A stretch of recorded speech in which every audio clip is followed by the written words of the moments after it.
Hai, kembali lagi bersama saya Wisnu Munawar di Bincang QA. Pada kesempatan kali ini saya akan membahas mengenai daily job SQA ya. Oke, kita langsung mulai saja untuk materi kali ini daily job SQA. Jadi SQA atau QA itu kerjanya ngapain aja sih gitu ya. Jadi QA itu nggak cuman ngetes-ngetes doang gitu ya. Nggak cuman kita hanya, ngetes-ngetes fitur-fitur atau produk aja gitu ya. Jadi, kita juga seorang QA juga harus hadir dalam beberapa meeting gitu ya yang ada di, company dan juga, pastinya, nggak cuman ngetes doang dan kita harus ngebikin dokumen test case juga ya dan lain-lain juga ya. Dan berikut adalah daily job SQA. Oke, yang pertama ini adalah sprint planning. Jadi inilah adalah meeting yang pertama gitu ya, meeting yang harus dihadiri oleh seorang SQA dan pada sprint planning ini tuh, membahas, fokusnya membahas mengenai fitur-fitur yang ada di produk backlog dan pada sprint planning ini juga biasanya, pertemuan dan diskusi dengan pihak PO atau product owner, scrum master, developer, dan QA yang bisa disebut sebagai scrum team nanti ya. Itu membahas mengenai fitur mana saja yang bisa masuk ke sprint gitu ya, yang bisa udah mulai dikerjain nanti ketika, sprint start dan menentukan goals dari, fitur tersebut gitu ya. Dan sprint planning ini biasanya dilakukan di awal sprint gitu ya. Dan biasanya antara, 1 jam ya untuk sprint planning ini gitu. Oke, kita akan lanjut. Lalu selanjutnya adalah membuat test cases atau skenario. Jadi setelah sprint dimulai gitu ya, jadi kita itu, udah bisa nih tahu dan udah bisa memetakan apa aja yang udah, bisa dibuat test case-nya gitu ya. Lalu setelah itu kita bisa langsung membuat test case-nya atau test skenario-nya. Kita dapat membuat test case ya, seperti biasa gitu ya, berdasarkan urutan dari priority, si fiturnya atau si produknya yang udah masuk ke sprint. Biasanya nanti kan di meeting sprint planning ini akan menentukan juga nih priority dari fitur, nya gitu ya. Dan biasanya kalau misalkan priority-nya tinggi itu taruh di paling atas, tapi kalau misalkan priority-nya rendah ya dia di bawahnya gitu ya.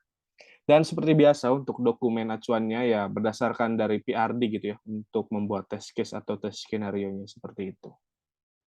PRD itu apa? PRD adalah Product Requirement Document gitu ya, yang biasanya dibikin oleh si product owner. Jadi nanti pasti ada dokumen, tersebut gitu ya, karena ini adalah menjadi acuan kita sebagai, seorang QA untuk membuat test case gitu.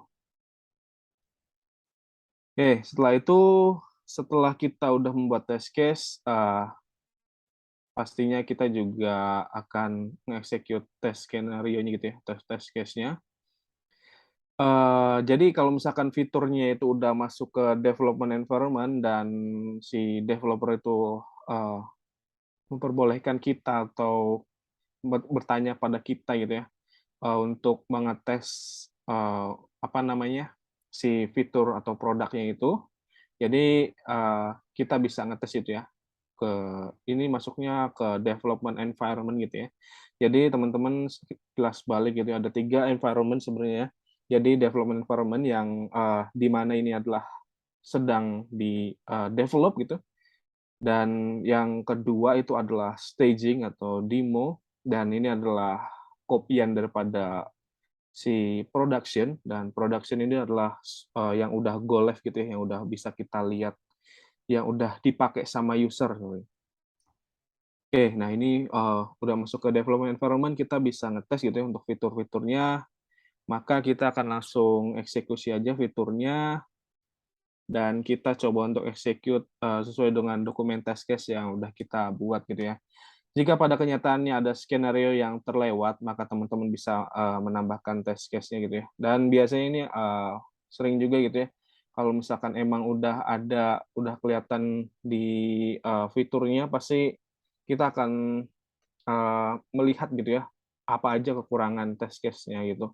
Jadi kita bisa menambahkan test case-nya gitu. Oke, itu untuk execute test case atau skenario, lalu selanjutnya kita perlu membuat report, dan jika sudah eksekusi fiturnya, jangan lupa untuk membuat report-nya, hasilnya seperti apa gitu ya. Apakah sesuai, dengan requirement atau belum, jika sudah maka statusnya akan pas, dan jika belum sesuai maka akan fail. Nah, dari report itu kita bisa ngelihat nih test case yang udah dieksekusi itu berapa. Lalu, kita juga bisa ngelihat berapa yang pass dan berapa yang fail gitu ya. Dan kalau fail kita tinggal bikin, tiket untuk bug-nya aja gitu ya. Nah, selanjutnya dulu membuat tiket bug gitu. Kalau misalkan ada kesalahan atau bug pada fitur tertentu gitu ya, dan test case, yang udah dibuat, gagal gitu, which is dari, bug dari fitur tersebut gitu ya, maka kita akan membuat, tiket bug. Biasanya membuat tiket bug-nya itu ya, di project management tools gitu ya. Mungkin seperti, contohnya seperti Jira, Trello, dan lain-lainnya gitu ya. Banyak untuk contoh-contoh, project management tools. Cuman yang benar-benar banyak dipakai yaitu, Jira ya teman-teman. Di video sebelumnya kita udah membahas mengenai tools-tools-nya, yang dipakai oleh, QA ya. Teman-teman nanti bisa dilihat, kembali. Lalu teman-teman tinggal tambahkan skenario ya untuk reproduce bug-nya dan, ke dalam deskripsi tiket bug-nya, supaya developer itu dapat mencoba untuk reproduce bug-nya gitu ya. Jadi kalau misalkan teman-teman udah bikin tiket bug, jangan dianggurin gitu, jangan dikosongin untuk deskripsinya. Jadi teman-teman, tambahin aja untuk skenarionya seperti apa gitu ya, yang membuat, fitur tersebut itu gagal. Teman-teman tinggal tambahin aja di situ, seperti itu. Oke, selanjutnya apa gitu ya, selanjutnya ya mengetes bug setelah fixing gitu. Kalau misalkan, developer udah fixing bug yang, terjadi sebelumnya gitu, pada bug tersebut, maka selanjutnya kita akan memeriksa bug-nya, apakah sudah sesuai atau belum, dan jika, dan jika kita dapat memeriksa, fitur yang bersinggungan gitu ya, karena untuk antisipasi aja nih kalau misalkan error di fitur lainnya yang bersinggungan. Nah, kalau misalkan kita memiliki fitur A dan fitur B gitu ya, fitur A ada bug dan, kebetulan fitur A dan B ini bersinggungan, kita harus ngecek juga nih kalau misalkan fitur B itu, masih sesuai dengan requirement atau belum gitu ya. Nah ini, bisa disebut regression ya, seperti itu. Kita harus benar-benar make sure bahwa bug tersebut sudah di-fix, jika sudah kalian bisa move tiketnya ke done, dan jika belum maka kalian akan informasikan lagi ke developer jikalau, masih belum fix gitu ya teman-teman. Jadi ya harus benar-benar sampai di-fix gitu ya, jangan dianggurin aja, jangan apa namanya, jangan nggak dites kalau misalkan udah di-fix sama si developer gitu. Nah, selanjutnya daily stand up, dan daily stand up ini, meeting harian ya. Biasanya kita sebagai seorang QA akan, laporan atau, ngasih report gitu ya, mengenai apa yang sedang dikerjakan. Nah, ini fokusnya nih, apa yang sedang dikerjakan, apa saja kendala yang dialami, apa saja yang sudah dikerjakan gitu ya, dan selanjutnya akan mengerjakan apa. Gitu. Nah, ini fokus untuk daily stand up gitu ya. Dan pada daily stand up ini biasanya berlangsung selama 15 sampai 30 menit setiap hari gitu. Jadi ini emang, daily report sih ya, kayak daily report gitu. Kita ngerjain apaan hari ini dan akan ngerjain apa, nanti gitu ya. Oke, selanjutnya adalah sprint review. Jadi meeting yang diadakan di akhir sprint untuk memeriksa hasil gitu ya, dan menyesuaikan produk backlog jika diperlukan. Dan selama review ini scrum team gitu ya, kita, QA dan developer dan lain-lainnya, dan juga stakeholder berkolaborasi tentang apa yang telah dilakukan di sprint gitu. Lalu beberapa hal itu dan setiap perubahan pada backlog selama sprint apa aja, dan para peserta berkolaborasi untuk, selanjutnya yang dapat dilakukan untuk mengoptimalkan, value-nya gitu ya. Dan sprint review ini biasanya, maksimal 4 jam untuk sprint, 1 bulan gitu ya. Dan, untuk, maksimal 4 jam kalau di tempat saya itu, 1 jam sih ya, 1 jam untuk sprint review, seperti itu. Cuman, agak lumayan jarang juga dilakuin, nggak tertentu juga ya di setiap 1 bulan gitu. Nah, ini tergantung dari, Scrum Master dan, timnya gitu ya.